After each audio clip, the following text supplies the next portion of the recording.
Le cours vise à faire connaître et aimer l'Église au-delà de tous les slogans et les idées reçues qui circulent, y compris à l'intérieur de l'Église, parce que je suis convaincue que la foi doit être vivifiée par le travail historique en fait. À la fois parce que les réalités historiques ont un sens spirituel, et en même temps parce que ce que nous vivons, notre vie spirituelle la plus intime, peut être appréhendé de façon consistante par le travail, par l'histoire, en fait. Et l'exemple le plus simple, c'est que la prière a une histoire. Et ça, c'est fondamental parce que Dieu est présent à l'histoire des hommes. Il est à la fois caché, c'est un mystère, il est caché dans les cœurs, mais il est caché de façon si puissante qu'en fait, il transforme ainsi l'histoire. Ensuite, il y a une autre chose qui me semble fondamentale, c'est que le cours fasse porter sur l'Église un regard juste, non pas idéalisé, parce que, et ça aussi c'est un mystère, Dieu a voulu que l'Église soit faite de pécheurs et soit en même temps sainte. Et cette Église, en fait, c'est notre famille. Parce que ce que Dieu donne, c'est le mystère de la communion des saints en fait. Ce que Dieu donne à telle ou telle personne, connue ou inconnue, c'est pour moi aussi qu'il le donne. Et l'Église vit le mystère de la communion ecclésiale, mais elle vit ce mystère en fait dans l'épaisseur de l'histoire, dans le temporel. Le chrétien n'est pas un électron libre. Et cette Église, elle marche.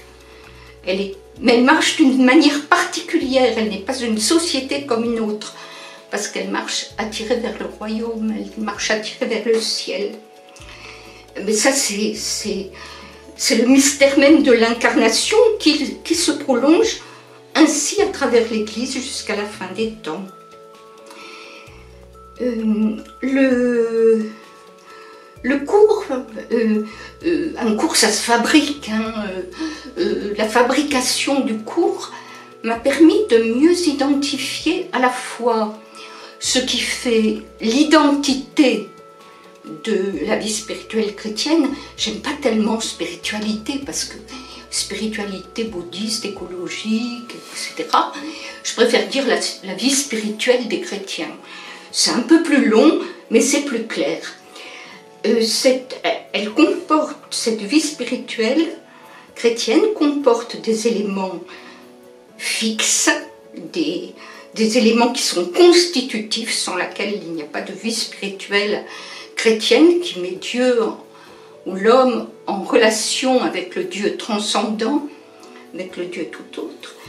Et puis, l'extrême variété des formes concrètes par lesquelles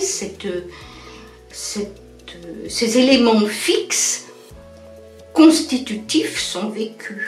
La prière a été vécue de façon extrêmement variée, évolutive, le culte du Christ, rendu à l'humanité du Christ aussi, enfin, voilà. Il y a une identité des formes chrétiennes, de telle sorte qu'on ne peut pas assimiler la pénitence dans toutes les religions de la même manière. Voilà. Il me semble que le chrétien aujourd'hui doit être réconcilié avec son histoire, avec l'histoire de sa famille, avec l'histoire de l'Église. Et mon but a été de transmettre ce que j'avais moi-même reçu à l'université et de faire de jeter sur les événements historiques le regard à la fois rigoureux du travail historique et en même temps le regard de la foi.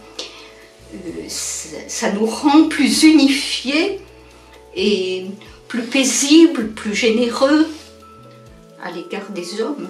Ça nous permet d'avancer avec un rétroviseur.